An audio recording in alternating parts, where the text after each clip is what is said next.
Hello my lovely students, welcome to my channel code with Shalini. आज की video में हम अरिथमेटिक एक्सप्रेशन एंड स्टेटमेंट के बारे में जानेंगे।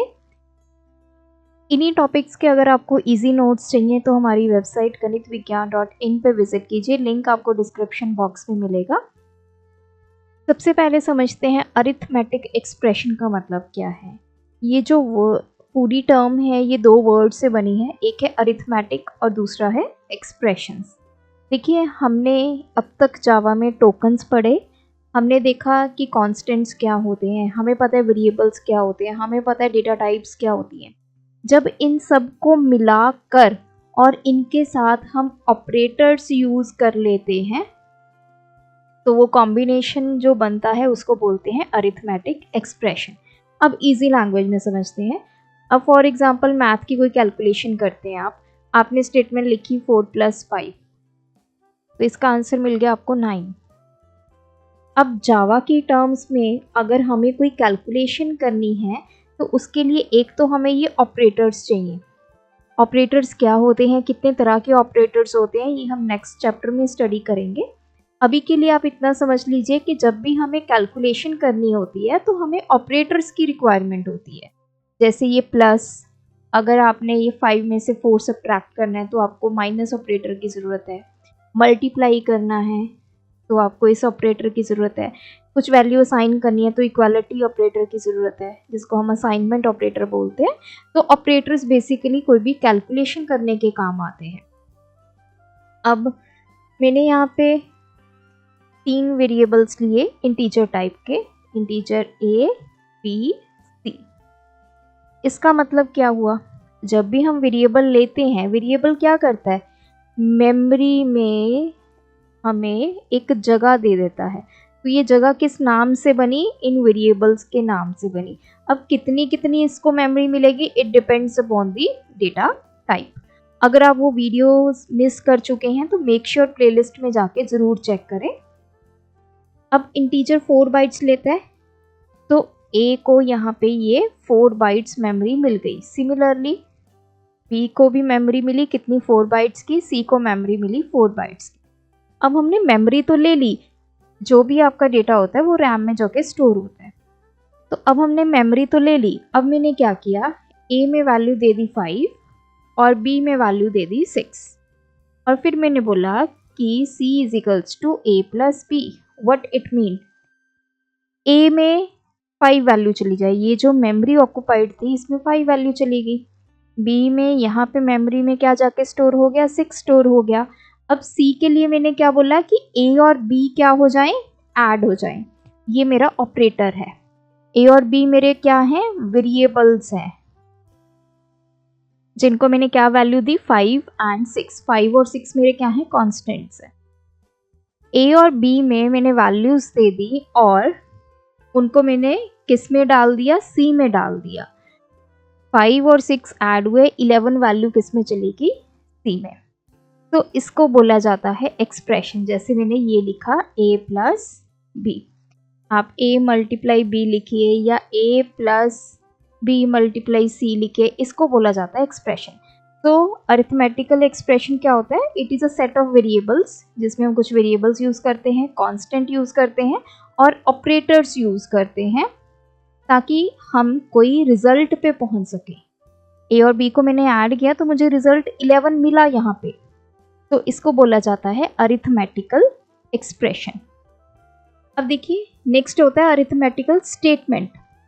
जब इस एक्सप्रेशन को हम असाइन करते हैं किसी वेरिएबल को, फॉर एग्जांपल ये हुआ मेरा एक्सप्रेशन a + b, और जब मैंने ये लिखा c = a + b, तो ये क्या बन गई, मेरी स्टेटमेंट बन गई।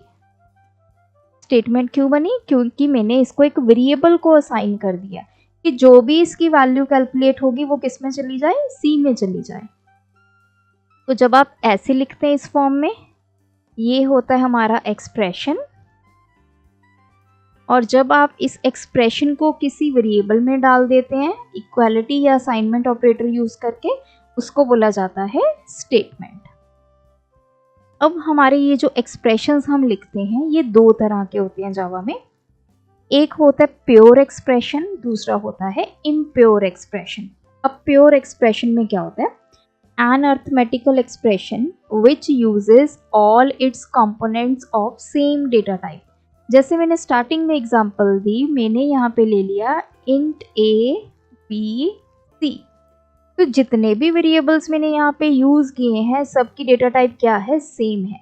फिर मैंने लिख दिया, जैसे ये लिखा, फिर मैंने लिख दिया c is equals to a plus B. a को वैल्यू मैंने दे दी लेट्स सपोज 5, b को वैल्यू मैंने दे दी 6। तो अब क्या हुआ? a मेरा इंटीजर टाइप है, b मेरा इंटीजर टाइप है, c भी मेरा इंटीजर टाइप है। a को 5 वैल्यू दे दी, b को 6 वैल्यू दे दी, ये दोनों वैल्यू स्टोर किस में हो जाएंगी? c में। तो c में वैल्यू क्या चलेगी? 11। इसको बोला जाता है प्योर एक्सप्रेशन, कि एक्सप्रेशन में जितने भी हम वेरिएबल्स ले रहे हैं, जितने भी कंपोनेंट्स ले रहे हैं, उन सब की जो डेटा टाइप है वो एक जैसी हो। नेक्स्ट होता है impure expression, an arithmetic expression in which one or more components are of different data type. अब मान लीजिए मैंने ए और बी, ए ले लिया, बी ले लिया और मान लेते हैं सी ले लिया। ये तीन मैंने इंटीजर टाइप के ले लिए। एक मैंने ले लिया डबल डी, एक मैंने डी ले लिया जो किस डेटा टाइप का है? डबल, और मैंने लिख दिया D is equals to A plus B plus C. A B C की जो भी वैल्यू स्टोर हो वो जाके डी में स्टोर हो। अब देखिए ये तीनों की डेटा टाइप क्या है? इंटीजर है, लेकिन डी की डेटा टाइप क्या है? आपकी डबल है। तो अगर एक या उससे ज़्यादा ऐसे कंपोनेंट्स हैं जिनकी डेटा टाइप अलग अलग है, तो उस एक्सप्रेशन को हम बोलते हैं इम्प्योर। और एग्जाम्पल देख लेते हैं। मैंने a ले लिया इंटीजर, मैंने b ले लिया फ्लोट, और मैंने c ले लिया डबल। अब मैंने लिख दिया c is equals to a into B.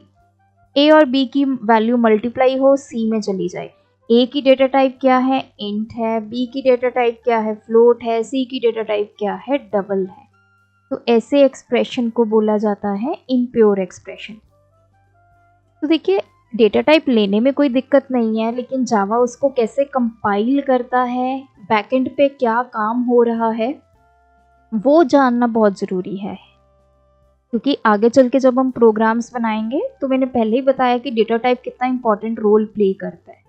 अब आपको सिर्फ 37 नंबर स्टोर करवाना है, अगर आप उसके लिए इंटीजर ले लेंगे, इंटीजर 4 बाइट्स को ऑक्यूपाई करता है, ये तो आपका बाइट में भी स्टोर हो सकता था। तो हमें मेमोरी को यूटिलाइज करना है, उसको वेस्ट नहीं करना है। अब जब हम डिफरेंट डेटा टाइप्स ले लेते हैं एक एक्सप्रेशन में, तो जो जावा का कंपाइलर है उसको कंपाइल डिफरेंट वे में करता है, क्योंकि अलग अलग डेटा टाइप्स हैं, अलग अलग मेमोरी ऑक्यूपाई करेंगे। तो यहाँ पे हमारा नेक्स्ट कंसेप्ट आता है टाइप कन्वर्जन। जो ये डेटा टाइप हमने लिया है वो इसको कन्वर्ट करता है। उसके भी आगे 2 टाइप्स हैं, किस तरह इसको कन्वर्ट किया जाएगा। जो आपकी आउटपुट है वो कितनी मेमोरी ऑक्यूपाई करेगी, इट डिपेंड्स कि उसने कन्वर्जन कैसे की है। तो टाइप कन्वर्जन हमारा नेक्स्ट टॉपिक रहने वाला है इस वीडियो में, क्योंकि टाइप कन्वर्जन टोटली डिपेंड करता है आपके एक्सप्रेशन के ऊपर, आप क्या दे रही हैं प्रोग्राम में, क्या इनपुट दे रही हैं, उसके अकॉर्डिंग वो टाइप कन्वर्जन करेगा। तो इसलिए टाइप कन्वर्जन को समझने से पहले we should know arithmetic expression और स्टेटमेंट्स होती क्या है। तो आज के वीडियो लेक्चर में इतना ही। अगर आपकी कोई क्वेरी है तो कमेंट सेक्शन में ड्रॉप करें। Thanks for watching. सिंटेक्स हो या सेमीकोलन की परेशानी, फॉलो करें कोड विद शालिनी।